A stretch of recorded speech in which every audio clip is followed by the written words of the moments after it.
Alright guys, the Dawnless Days, the big massive Lord of the Rings mod coming to Total War Attila, has just released its 0.9 update. This is the penultimate update before the release of the campaign. Not only that, but the Dawnless Days team did a massive preview live stream, 50 minutes of going through the textures, the various new units that have been added in with the unit rosters for Dunlandings, and some showcasing some of the battles as well, to go through some formation changes and textures added in. Lots of really good stuff in this live stream as well. Definitely recommend checking it out. But at the end of which, they actually mentioned that the mod is officially releasing with the campaign in Q4 2025 this year. So anytime between, say, October and December, we're going to be finally getting the campaign for Dawnless Days. Also, a quick shout out to Pope John Paul. He's a fantastic guy, great Total War YouTuber who does battles and update reviews, and he's done one for this latest update to Dawnless Days. I've dropped a link to this video in the video description,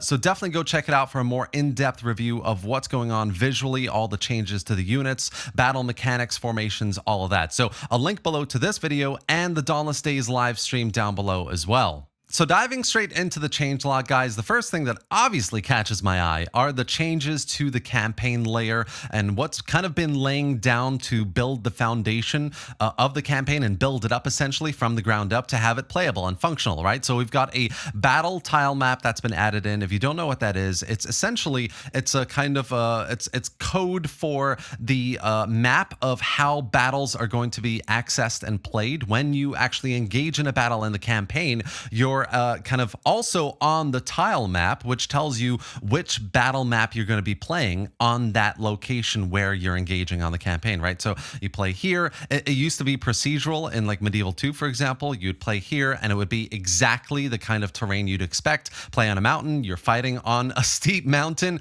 But in later games like this, you actually have a tile map, which tells you on various large tiles what kind of battle map you're going to get if you fight there. So they've added that in. They've added in tactical terrain elevation on land maps, which is quite cool. Accurately matches the campaign map. So all of this now kind of like 100% matches how the terrain looks on the campaign map as well. Placed all campaign map settlements match their locations with the campaign map, which essentially means, you know, you have the overlay campaign map where you can see, you know, the regions, the provinces, where the settlements are, all that. So all of that matches what's actually in front of you on the campaign as well now, which is great to see. And all battle types supported by the game included. So port assaults, naval battles, sieges, ambushes. That's really cool as well. So it all kind of ties together. They basically put in all of the playable battle maps that are available that they've built up from the ground up, right? They've matched that to the battle tile map. So that's kind of foundationally done as well. And now all battle types in the game that are included, you know, whether it's port assaults, naval battles, sieges, ambushes, everything is available to the player in kind of the locations where you would expect them to be. And it all matches with the campaign map. It matches with where the settlements are. So this is really, really cool, interesting work. Hopefully, you know, I'm sure there's going to be more work to be done, of course, to fully realize the campaign. This is 0.9, so there's still a little ways to go to get to 1.0, a few months at least, like they said. But this is a great, interesting progress laying out basically for the players and for us fans, indicating how far along they've come to building the campaign. We're basically in the final stretches here. They've also outlined what new battle maps they've been adding in. So Easterlings get a new battle map with new unique textures, which basically means they made the textures. Haradrim with Rome 2 Eastern textures, which I quite like the Eastern textures actually in Rome 2, so that's quite cool. One generic Dwarven settlement, not sure about size variations and escalation support. So this is cool that they mentioned escalation. Attila obviously supports escalation. So if you're besieging a settlement over time, the longer you siege it, you know, on the campaign and not engage it, the more likely, you know, it starts escalating, which means, you know, the city begins to crumble under, you know, the weight, the pressure of a siege with supply lines cut and walls crumbling and all that stuff. So hopefully this means that they're actually looking into and actually supporting escalation in this mod, which would be absolutely amazing to me. It's such a great feature to have in Total War. We've got two Northman settlements, one Northman port, one Dunedain generic settlement, and experimental. Oh, interesting. Added ships, looking for your feedback, bug reports for port assault and coastal battles, and ship stat suggestions. So ships, naval battles have been added in, and yeah, as this says, they're looking for feedback, testing, bugs, port assault and coastal battles, and naval battles as well. So if you're going into this update, guys, just try and have a specific look at this as well, which is quite cool. I mean, Attila naval battles are definitely for me better than Rome 2. It's great to see that they made this much effort to add naval warfare as a specific feature in Dawnless Days, which is really cool. I mean, you have mods like MK1212, loads of other mods that have just not really made the effort to do this. So I really, really like that.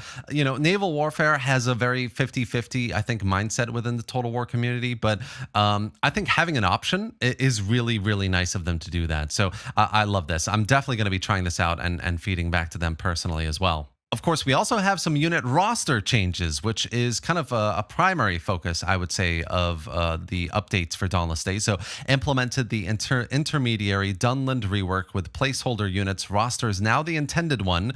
So the roster is complete. You're not going to get any more units, basically, for Dunland. But the visuals are placeholders. So they're probably working on some textures, some, hats or helmets, weapons, armor pieces, etc. Maybe even like a kind of cosmetic faces, beards, cavalry bits to kind of play around with that. Remove the following formations entirely: wedge, flying wedge, infantry advance, hollow square. They removed the focus fire ability. They removed second wind and rapid advance from all rangers units. These are big ability changes as well for, obviously cavalry ranged units. So there's a bit of it feels like a nerf to these types of units in the mod, which is kind of more towards the balancing side of things, I would say. But interesting that they have these in reworks. Maybe reworks is sort of like we've done this, but we're still looking into, whether this has a big balancing effect that we don't intend. This is based on feedback and testing, and obviously some of these might come back. Maybe they're working on completely new abilities. I have no idea, but removing them is definitely a big nerf, I would say, for cavalry and ranged units, especially infantry advance. Infantry have gotten some, maybe it's player abuse, exploiting, kind of anti-exploiting, or maybe some units were very, very overpowered, and this is kind of to tone them down versus the other unit rosters that they're fighting against on an average engagement on the campaign versus the AI, or maybe against other players.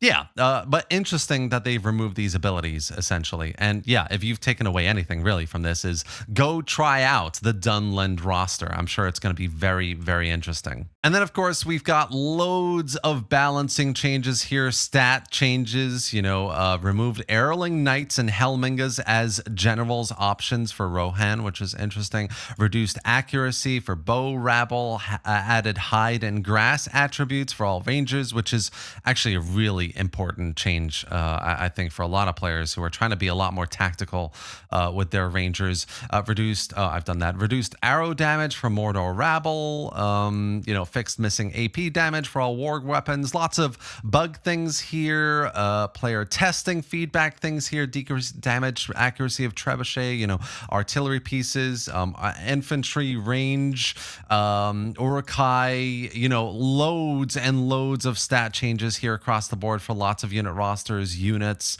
I don't think these go really into like price. Oh, here we go. Unique abilities, abilities with the 100 gold. Oh, okay, we're going to get into that in a second. But yeah, I don't think any of this goes into like other kind of major changes like pricing or upkeep or anything like that from a campaign perspective. This is really just purely looking at stat changes at, really, really big ones like the war cry ability for Morgul units. Created a new mount entry for Candish horse archers, as they should have a light horse, not a medium. So it's all kind of like balancing stuff, making sure battles are as enjoyable, as kind of like balanced from an asymmetric perspective, because obviously unit rosters get access to lots of different types of units. You're not going to get access to warg riders as Gondor, right? But you might get access to really heavy spearmen and halberdiers to fend them off. So it's all quite asymmetric and interesting. And And, you got to make that balance, especially in the lead up to the campaign release, where you're going to mainly be fighting against the AI. A lot of people fight against each other right now. That's the main selling point of Dawnless Days, the multiplayer aspect of it, the tournaments that are happening right now in the Discord as well. But all of this is going to drastically oscillate the other way to fighting against the AI. So that's, I'm guessing, what a lot of this is probably about. And then interestingly, we've got lots of unique abilities. So I'm guessing each of these characters, Elrond, Haldir, Denethor, Thorin III, all of these have a specific unique ability to them. I don't know what they are, but that's really cool. That's a really interesting immersion, flavor, a kind of specific character engagement mechanic for the player. Like maybe you want to go for Faramir for his unique ability specifically because it's so powerful versus Nazgul's, for example. I'm not sure, but I really, really like, it's kind of like a character collection almost for the player, depending on the character, the faction you're playing, of course. But being able to collect these characters for their unique abilities in these great situations and circumstances versus other factions in battle where they're super effective, right? I really, really like that about Dawnless Days, that they've added this in. This is a really interesting little update here. And then we've got loads of visual changes here, whether it's how units specifically look, fixed missing white hand decals from tier 4 Isengard units, animation changes as well. You've even got unit card UI changes and lots of, specific kind of texture changes to units as well. Missing quiver for Gondor, bow militia, removed daily and low infantry using longsword models, all that kind of things. Changed pike wall formation icon. So it's very, very specific, and some of them are a little more general as well, like the unit UI changes. So lots and lots of visual changes to various units, all of them obviously kind of bringing kind of that polish and refinement to the mod closer and closer to that 1.0 release. And then the last major feature to mention here, guys, is brand new units. So we've got Gondor with 2 new units, Dale with the Avari Wanderers, Mordor 2 units, and a custom Gothmog general in his tier 4 sword infantry, Haradrim, Sylvan Lookouts, Rohan, Easterlings, Isengard.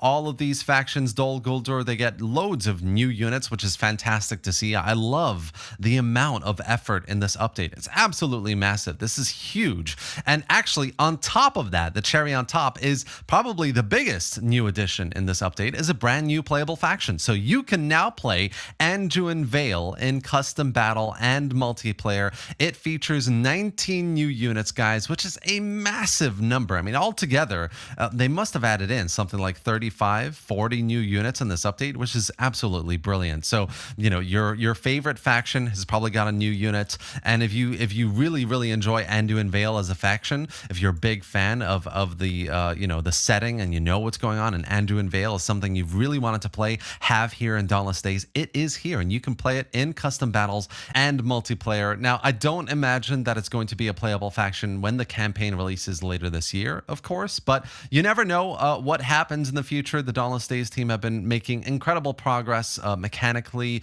to get the campaign up to speed with events, scripts, balancing, all of that. So Anduin Vale is a brilliant faction to have in a campaign. I definitely imagine that they'll try and work that into a playable state over the next few years, a few updates after the campaign releases. But they are playable right now in custom battles and in multiplayer as well, which is fantastic. So go check them out. Feedback to the team, any bug issues you're experiencing, how are they from a balancing perspective against other factions? I'm sure they would really, really appreciate it. And all of that, guys, are essentially the biggest of the changes that have come for version 0.9.0. There's a lot more here in terms of minor changes, UI stat visualizations, text that have been renamed, unit icons that have changed, unit names that have been changed over as well, little kind of bug and code kind of fixing and cleaning up, of course. Visual changes to some unit textures and building textures make up the rest of this change log. But but everything else, the huge unit additions, the kind of character abilities, the balancing, the massive amounts of balancing changes that have come to battles, whether it's mechanics or specific units or all of that essentially. And of course, the big battle maps, the changes to the campaign to lay the foundation for the release later this year. Those are the biggest changes that have come with this update, and they're huge. It's definitely worth getting into Dawnless Days again, downloading this and checking out all of the big changes on the custom battles in multiplayer if that's something you're interested in. But of course, the other massive news that came with the release of 0.9 is the fact that the campaign is coming later this year. So that's absolutely fantastic to hear. We've been waiting on the campaign for a long time now. Finally, it is coming, and it is coming in Q4. So expect that to arrive and release, hopefully, if there are no delays between October and December of this year. And that's essentially it for today, guys. So I've dropped a link to everything we've discussed today, the official update on the Nexus mods page, which is down below in the video description. I've dropped a link to the live stream that the Dawnless Days team did to showcase a lot of the unit changes and additions in their preview here in the video description as well. And finally, last but not least, Pope John Paul is, like I said, a fantastic Total War creator. He's just over 12,000 subscribers, so give him a subscribe if you enjoy his content. Check out his other videos and check out this really in-depth review of the latest update, visually going through some of the unit rosters, the unit visuals, some of the battle mechanics, and kind of balancing changes that have happened as well. Definitely recommend you check him out. I really hope you enjoyed this video and found it informative. If you did, give it a like, drop any thoughts or questions in the comment section below. Let me know your thoughts about Dawnless Days and this latest update, and of course the release kind of announcement that it's definitely coming in Q4 2025. Really, really exciting times. Do subscribe to the channel for more videos just like this, and thanks for watching, guys. I'll see you next time.